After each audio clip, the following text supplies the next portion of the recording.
मलाई कतै पुग्नु नै छैन। म हिँडेको बाटो नसकियोस्, मैले देखेका सपना नखोसियोस्। मलाई यात्रामा भेटिने कथामै मिसिनु छ। मलाई सफलता होइन, सफल हुने चाहनामै जिउनु छ। मलाई म आफ्नै बन्नु छ। कुनै दिन आँगनमा बसी आफ्नै सफलताहरू गर्नु छ। गन्तव्यमा पुग्न कुनै हतार मलाई होइन। सफलता के हो भन्ने प्रश्नको उत्तर अहिले मसँग छैन। मलाई डाँडामाथिबाट आफ्नै यात्रा हेर्नु छ। बाटोमा भएका गलत गोरेटोलाई आफ्नै हातले फेर्नु छ। हिँड्दा कहिले काँडा बिज्यो, त्यो यात्राबाट केही सिक त मैले पनि पाएकी छु। काँडामा हिँडेर फक्रिएकी हुँ म, अस्ताएको घाममा पनि बिहान बनी उदाएकी छु।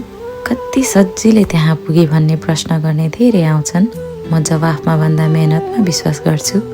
प्रश्न गर्नेले कुनै दिन आफै जवाफ पाउँछन्। फेरि मलाई त त्यो नदी जस्तै बग्नु छ, जसको कुनै अन्त्य छैन। बाटोको चट्टानले रोक्न खोज्लान्, रोकिए भने त्यो म होइन। सहज त नहोला, सहज बाटो रोज्ने पनि त म होइन।